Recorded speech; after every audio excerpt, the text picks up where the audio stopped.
Hello and अस्सलाम वालेकुम। आज हम देखेंगे किस तरह से वर्कफ्लो 2013 को शेयर पॉइंट 2019 के ऊपर इंस्टॉल किया जाता है।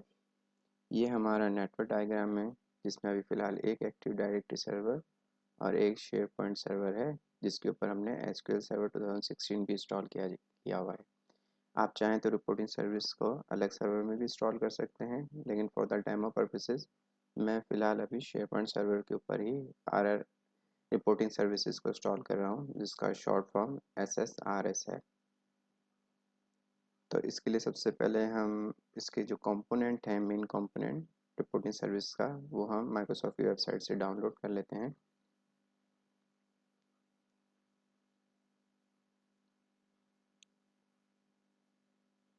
जिसका नाम है वेब प्लेटफॉर्म इंस्टॉलर।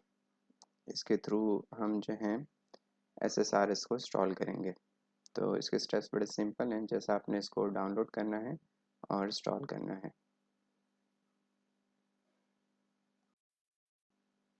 मैं इसका डायरेक्टली डाउनलोड लिंक जो है वो डिस्क्रिप्शन में पिन कर दूंगा, तो आप वहाँ से भी जाके इसको डायरेक्ट इंस्टॉल कर सकते हैं।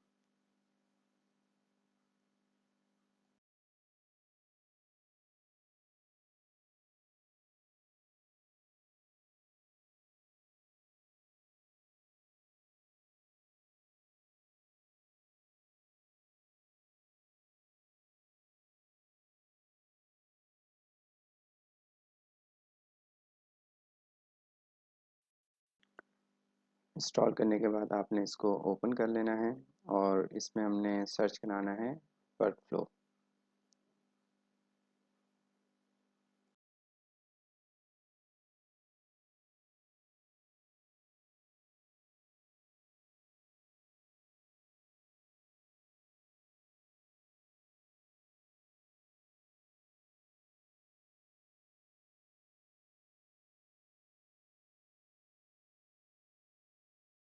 हमारा ये वर्कफ्लो प्लेटफॉर्म इंस्टॉलर जो है ओपन हो गया है। अब हम इसमें सर्च कराते हैं वर्कफ्लो मैनेजर। तो सबसे पहले आपने इसमें वर्कफ्लो मैनेजर 1.0 इंस्टॉल करना है और इसके बाद इसकी अपडेट कर्कुलेंट अपडेट जो है वो इंस्टॉल करनी है। तो सबसे पहले मैं इसको इंस्टॉल कर लेता हूँ, CU1 को, वर्कफ्लो मैनेजर CU1।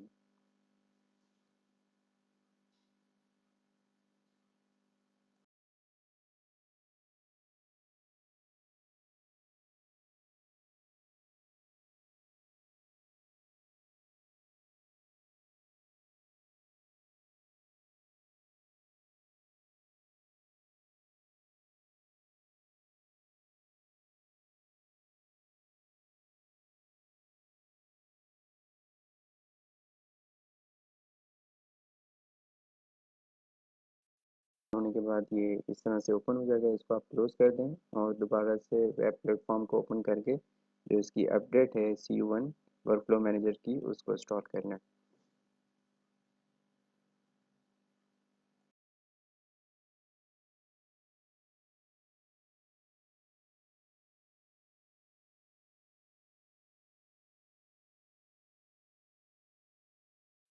ओके, मैं इसको ऐड करता हूँ workflow manager 1.0 CU1 and then फिर इसको इंस्टॉल कर लेता हूँ।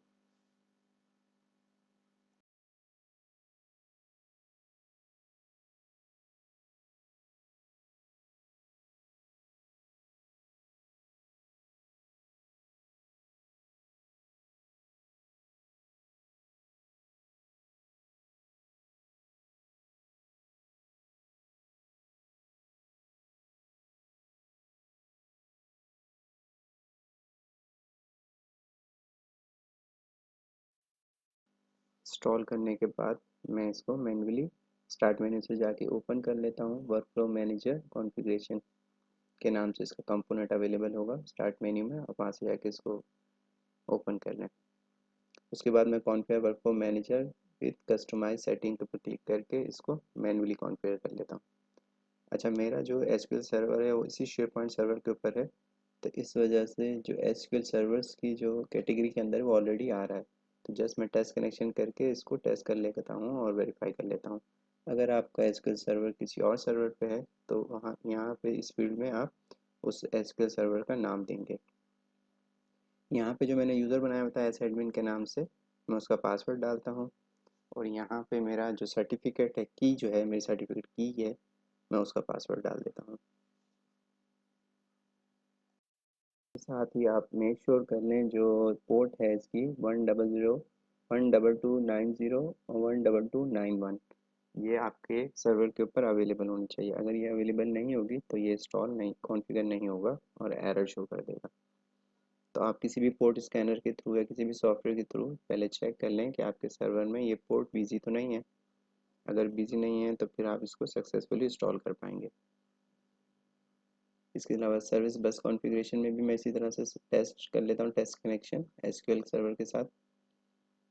और देन यहाँ पे एक दफ़ा फिर मैं जो मेरा एस एडमिन का यूज़र है उसका पासवर्ड रीटाइप करता हूँ।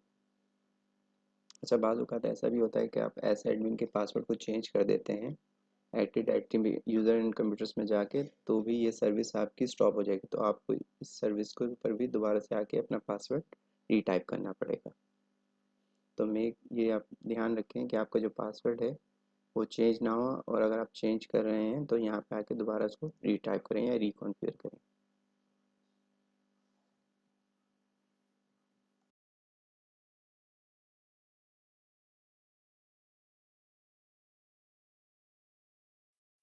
तो ये सारी समरीज की डिस्प्ले हो रही है और यहाँ पे इसकी इंस्टॉलेशन स्टार्ट हो गई है।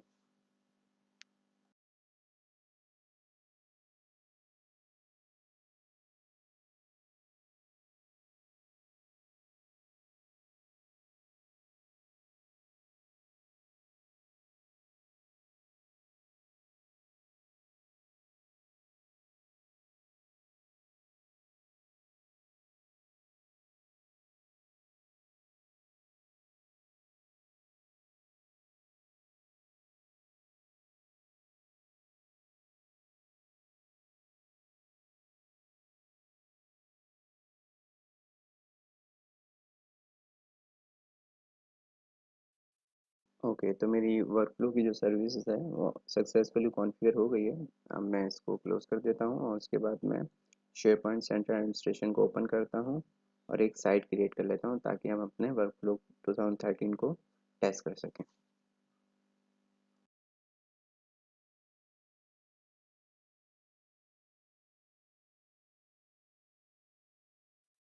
बनाने के लिए मैं एप्लीकेशन मैनेजमेंट में जाता हूँ, यहाँ जाके न्यू वेब एप्लीकेशन एक क्रिएट कर लेता हूँ।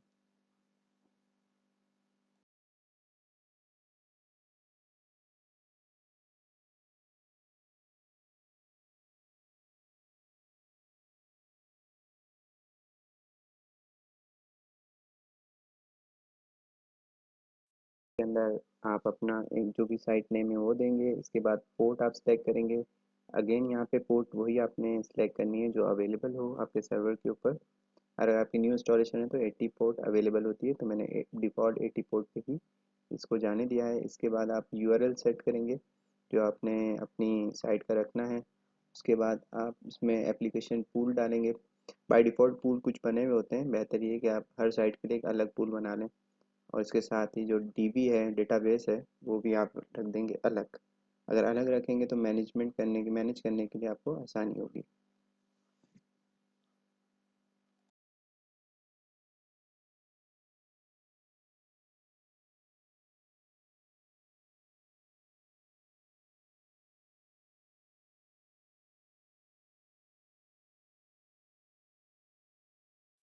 सक्सेसफुली मेरी वेब एप्लीकेशन बन गई है। अब मैं साइट कलेक्शन बना लेता हूँ। तो साइट कलेक्शन बनाने के लिए शॉर्टकट ऑलरेडी यहाँ पे मेंशन किया हुआ है, तो मैं इस पर भी क्लिक करके साइट कलेक्शन बना सकता हूँ, या चाहूँ तो एप्लीकेशन मैनेजमेंट में भी जाके वहाँ पे भी मुझे डिस्प्ले होता है साइट कलेक्शन का ऑप्शन, वहाँ से भी मैं बना सकता हूँ। तो मैं इसी पे डायरेक्ट क्लिक करता हूँ। यहाँ मैं अपनी साइट का टाइटल लगता हूँ जो मुझे, जब मेरी वेबसाइट ओपन होगी तो वहाँ पे मुझे शो होगा टाइटल नेम।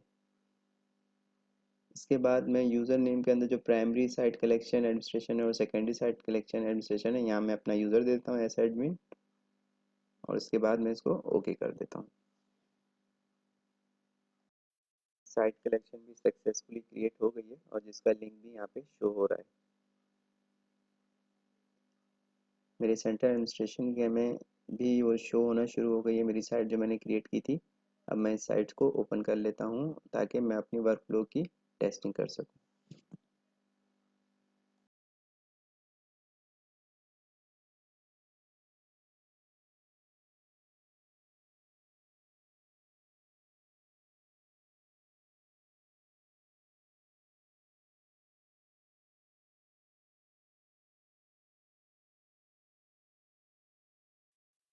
मैंने जो एक टेस्ट वेब साइट बनाई है अपनी, वो सक्सेसफुली ओपन हो गई है। अब मैं इसके ऊपर वर्क फ्लो अपना लगा के देख लेता हूँ। जो मैंने वर्क फ्लो सर्विस जो मैंने क्रिएट की है वो मैं इसके ऊपर रन करके देख लेता हूँ। अच्छा, उससे पहले मैं जो मेरी वर्क फ्लो की सर्विस है मैं उसको रजिस्टर्ड करा लेता हूँ अपने शेयर पॉइंट के अंदर। तो उसके लिए आप शेयर पॉइंट शेल एडमिनिस्ट्रेशन जो है उसको ओपन करेंगे और उसके बाद एक कमांड टाइप करेंगे। ये कमांड भी मैं डिस्क्रिप्शन में लिख दूंगा ताकि आपको आसानी हो और यहीं वहीं से आप कॉपी पेस्ट कर लें। इसमें सिर्फ आपको ये ध्यान रखना है कि जो आपकी साइट हो वो उसका यूआरएल आपने लिखना है और जो आपकी वर्क फ्लो की साइट है उसका यूआरएल लिखना है।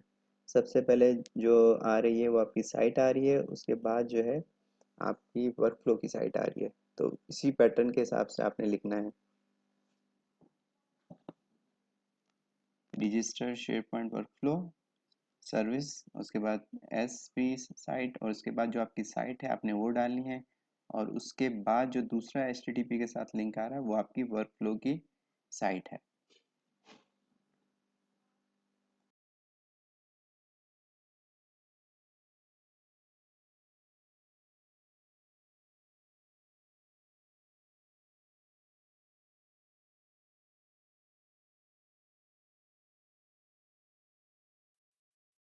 एक चीज़ का आपने और ध्यान रखना है कि जो आपने खोला है शेयरपॉइंट 2019 मैनेजमेंट शेल, ये रन एज एडमिनिस्ट्रेशन एडमिनिस्ट्रेटर हो। अगर ये एडमिनिस्ट्रेटर नहीं होगा तो यहाँ पे एरर शो हो जाएगा।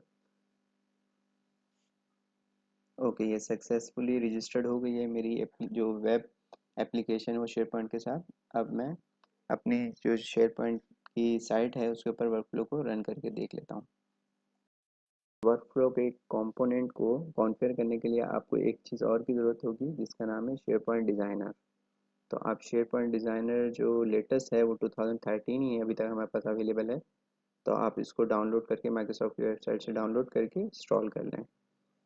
मैं उसका भी डायरेक्ट लिंक कोशिश करूँगा कि डिस्क्रिप्शन में पिन कर दूँ। इसकी भी जस्ट सिंपल इंस्टॉलेशन है एमएस ऑफिस की तरह, जैसा आपने इसको इंस्टॉल कर लेना है।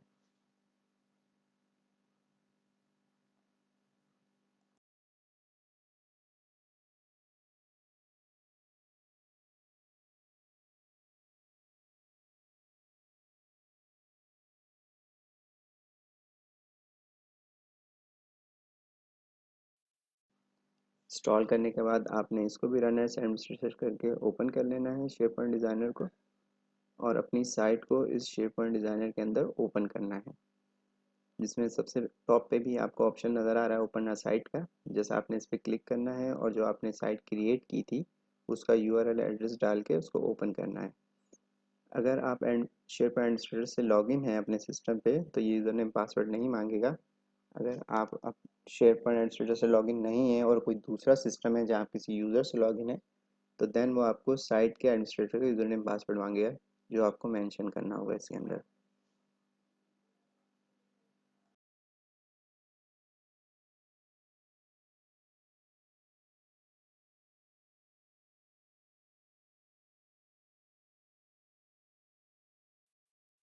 मेरी साइट सक्सेसफुली ओपन हो गई है शेयरपॉइंट डिज़ाइनर में। आप टॉप के ऊपर इसका यूआरएल एड्रेस भी देख सकते हैं मेरी साइट का, जो कि अवेलेबल है। इसमें बाय डिफ़ॉल्ट एक डॉक्यूमेंट के नाम से लाइब्रेरी मौजूद होती है। तो मैं इसी के ऊपर अपना जो वर्क फ्लो है उसको टेस्ट कर लेता हूँ। वर्क फ्लो 2013 को इसी के ऊपर मैं टेस्ट कर लेता हूँ। तो इसके लिए आपको डॉक्यूमेंट्स लाइब्रेरी पे क्लिक करना है और इसके बाद वर्कफ्लो पे क्लिक करना है। वर्कफ्लो क्लिक करने के बाद यहाँ पे वर्कफ्लो का नाम देना है और नीचे जैसे आप देख सकते हैं कि प्लेटफॉर्म टाइप के अंदर ऑलरेडी शेयरपॉइंट 2013 वर्कफ्लो आ रहा है। आपने इसको सिलेक्ट करके ओके कर लेना है और यहाँ पे मेरा वर्कफ्लो ओपन हो गया है 2013। ये सारे उसके एक्शन आ रहे हैं।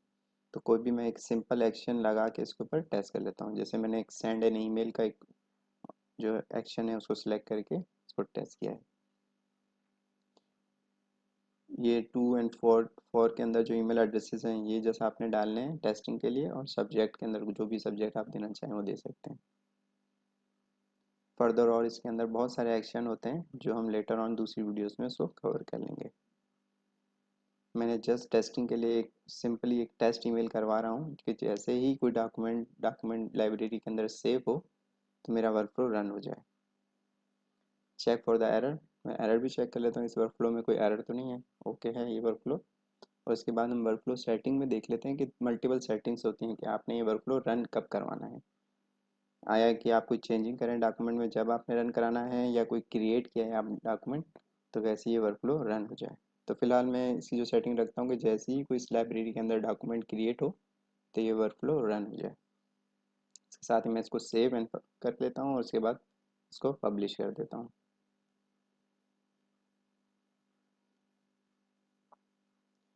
पब्लिश होने के दौरान भी आपको एरर कुछ आ सकते हैं, जैसे अभी मेरे पास भी एक एरर आ गया है जो कि ये शो कर रहा है कि मेरे पास सर्विस प्रॉक्सी की जो एक वो होती है सर्विसेज होती है वो इसके अंदर इंस्टॉल नहीं है। तो हम उसको सबसे पहले इंस्टॉल कर लेते हैं ताकि इस तरह के एरर ना है हमारे पास। इस सर्विस को इंस्टॉल करने के लिए हम शेयरपॉइंट एडमिनिस्ट्रेशन के अंदर जाएंगे, सेंटर एडमिनिस्ट्रेशन के अंदर, उसके बाद हम जाएंगे मैनेजमेंट के अंदर, और उसके बाद हम जाएंगे मैनेज सर्विस एप्लीकेशन के अंदर, और यहाँ पे हम एक न्यू सर्विस क्रिएट करेंगे ताकि हमारा वर्कफ्लो इजीली चल सके। न्यू सर्विस के अंदर आपने जाना है और यहाँ सेलेक्ट करना है ऐप मैनेजमेंट सर्विस एप्लीकेशन। यहाँ पे उस एप्लीकेशन का आपने नाम टाइप करना है, जो आपको इजी और सिंपल लगे आप वो रख सकते हैं। इसके बाद आपने एप्लीकेशन पूल देना है, जैसे हमने साइट बनाते हुए भी दिया था एक एप्लीकेशन पूल।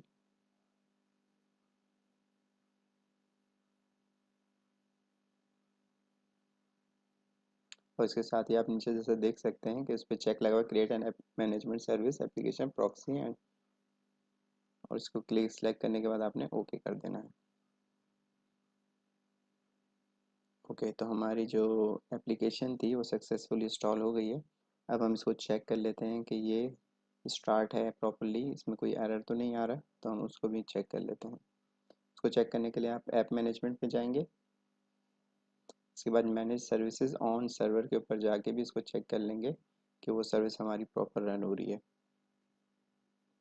यहाँ पे जैसे कि आप देख सकते हैं कि app management service successfully install है और स्टार्टेड है। अब हम अपने वर्कफ्लो मैनेजर को देख लेते हैं कि अब उसमें कोई एरर तो नहीं आ रहे पब्लिशिंग के दौरान, क्योंकि सेव तो सक्सेसफुली हमारा वर्कफ्लो हो गया था लेकिन पब्लिश नहीं हुआ था।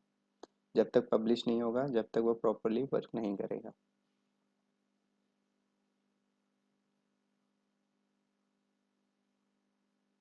ओके, तो जैसा कि आपने देखा कि सक्सेसफुली पब्लिश भी हो गया है, तो अब हम अपनी साइट्स के अंदर जाके देख लेते हैं कि जो हमारा ये वर्क फ्लो है वहाँ पे शो हो रहा है प्रॉपर या नहीं।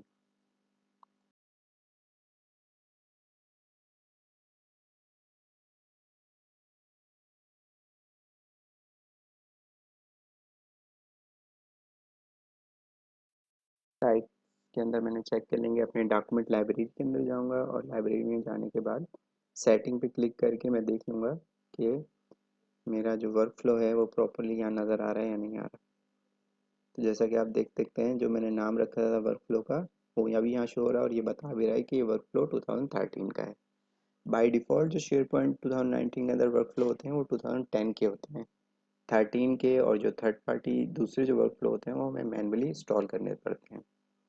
Thank you for watching, please like share and subscribe.